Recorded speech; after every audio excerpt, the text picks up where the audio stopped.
earlier had worked with top companies like Samsung Electronics, Datamatics Limited, Aptech Limited, etc. Today he would be talking on the topic driving ROI, aligning L&D function with the business. Please welcome him with a huge round of applause. Thank you. Thank you. Working? Good afternoon, everyone. Still very mild. Good afternoon. So my KPIs just changed as I was walking to the stage. So I've got a new directive now. First one is 70% of the audience should be sitting and awake by the time I finish. And second, I have 10 minutes to complete. Anyway, let me quickly get on with my presentation. I represent Jio. I'm a part of the Jio fiber business, the home business. I used to head the sales academy for a couple of months back, now I take care of the connect and care. So that's the installation service and the customer engagement part. So we have a few perspectives. So like a speaker told before me, so this is the perspective of a baby boomer, right? With the lens of a Generation Z guy. So there are a few aspirational slides, few work in progress, and a few which we have already implemented. Since I don't have much more time to set a context, incidentally this will only work for 10 minutes, the slide changer also. So I'll just quickly go on to the meat of what I want to cover. Okay. So I had structured this presentation in 4 parts. One is to understand, of course, that has already been discussed. It's already been covered. Why do we require to measure the impact of our learning efforts? So that's already been covered. What are the aspects of, or what is the framework for ROI measurement? That to a certain extent has been covered. The third part is the framework, C-enabled. So any idea what is the C-enabled framework or what are we talking of? Anyone?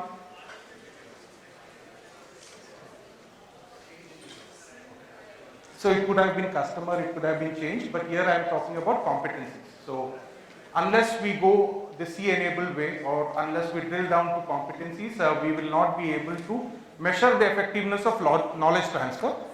And the third is how do we stitch this gyan together? We have a lot of frameworks. How do we actually implement it on the ground? This slide, of course, already been discussed, so I'll just skip. The important point to note here is 75% of the total spends in the L&D space, we are not able to quantify the return. So when we talk about learning, earlier we used to talk, we used to call ourselves trainers. Right? Now we call ourselves learning and development specialists. But actually, we've gone one step further. What we are is, we are into the field of capability building. It's not just plain learning, unless that learning transfer. Many speakers have covered that learning transfer or actionable knowledge is what is important. Knowledge by itself has a definite shelf life. It has limited use. What we require is actionable knowledge. So we are into the space of developing capabilities. This is again figures which I'm sure all of us would be aware of. So there are a few things that I'll quickly go through since we're short on time. So what we've already discussed right from morning, it's the same thing. So either what we are doing is correct or this is what the world does. So there are 3 important aspects. One is strategy. So learning without a strategic framework, you will not be able to measure the impact. It has got no value. Learning is as unique as our fingerprint. Right? The way you learn is not the way I learn. I have seen how our earlier generation used to learn. We used to think that was not the right way of learning.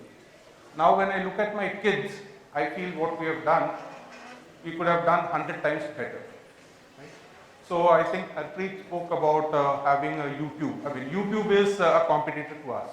And that's exactly what it is. So strategy, culture, and everything, of course, is oriented towards a customer, whether it's an end customer or an internal customer, it does not matter.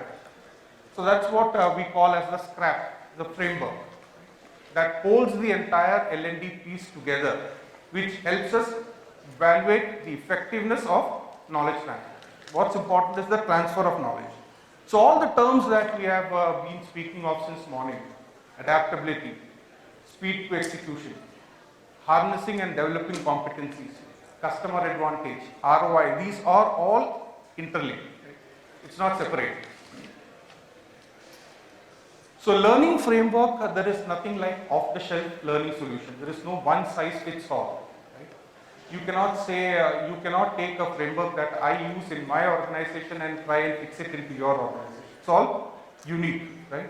What works for one does not necessarily work for the other. So here we are talking of a learning framework which is holistic, all that we talk of, experiential learning, right?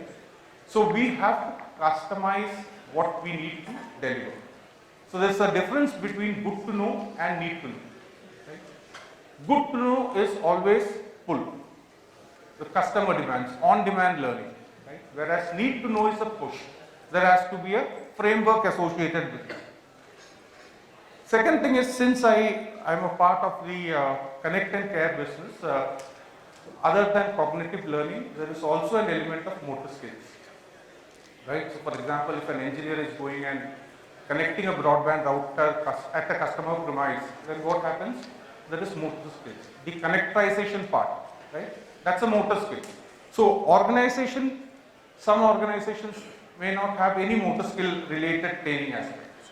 But we need to ensure that your cognitive learning, your motor skill learning is synchronized with behaviors associated with those learning spheres. So the speaker just ahead of me already laid the foundation for that, a framework for ROI measurement. That's exactly what we do. We follow the Kirkpatrick's model. So when you go and deliver a learning, what is the first thing that you look for? Reaction. Right? Second thing, you do a knowledge assessment.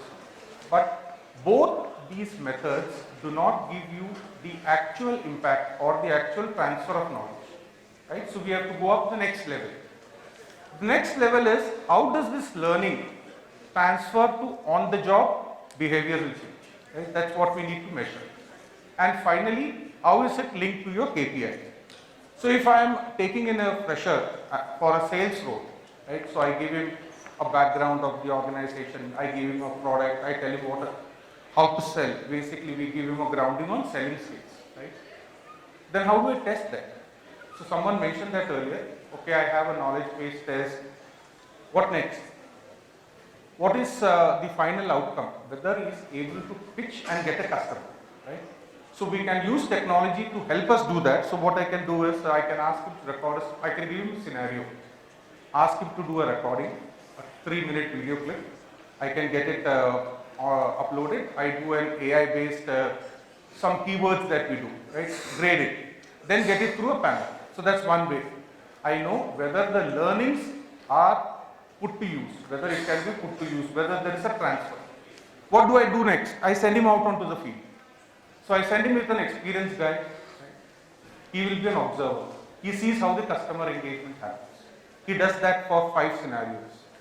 After that, he becomes the primary actor. Right? And the observer is the one who is evaluating. That gives us a holistic view of whether the learnings have got converted into a on-the-field impact, whether there is a behavior associated with the skill that we are looking at him getting into. So to stitch all this together, we need to have a competency framework. So competencies cannot be at one level, it is integrated. So it's right from your recruitment, to your talent development, to your succession planning, leadership development, training, and finally on how it affects your capabilities, how it affects the KPIs that you want to execute. So for each role, what you need to have is a model. Right? The model should be simple enough. It's not that you put a lot of statements which we are not able to analyze. Right? So for each role, if you have a model, then your learning outcomes is tuned to that particular requirement. So you are not teaching them something ABC when your requirement is XYZ. That's what the framework speaks of. The second important thing is, as we said, learning needs are different. So learning personas are different, learning needs are different. Right? We have to ensure learning transfer. So to cater to a diverse, culturally diverse background, we need to use technology. So that's how the shift happens from the LMS to LXP. It is more of an experience. That's how blended learning comes in. So you can have some learnings before a guy attends. You can have some supplementary learning material. Post learning, you can look at impact, give them additional material. You can incorporate learning bites. That's exactly what you do. The moment morning everyone logs in, you get a 3-minute video. There's a small knowledge assessment which follows that video.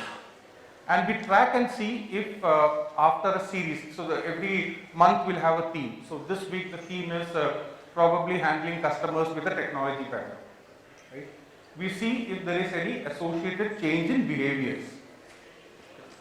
So this is just talks about blended learning using technology to provide a holistic learning environment to people. I would have loved to spend a little more while, but unfortunately, since we are already lagging behind, I'll get to the crux of this. So ROI estimation, if you are driven by competencies, if you have a competency model, what happens? Your learning solutions are structured. They are tailored to your need, right? So ROI estimation becomes easier because I can directly link the behaviors of my candidate to the model. Right? Important thing is make sure, this is already spoken by someone. So the raters or the people who evaluate the trainees based on the competencies that we expect them to acquire, they also have to be trained so that there is no bias. Right? That's an important aspect.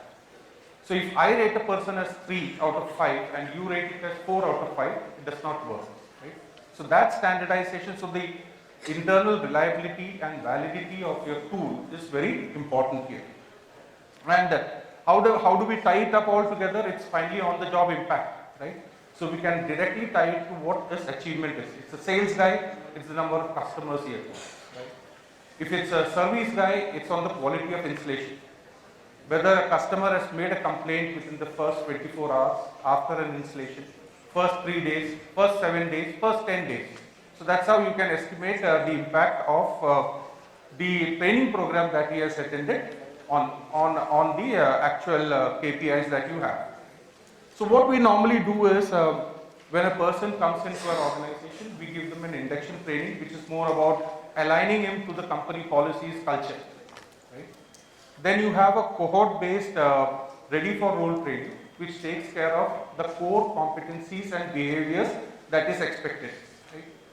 Followed this, there is, as we spoke of, how we test for its actual capabilities before it's deployed on the field, and then we monitor the actual achievement or actual work of that candidate on the field and bring him back for refreshers. So it could be 3 months for someone, 1 month, 30 days for someone else.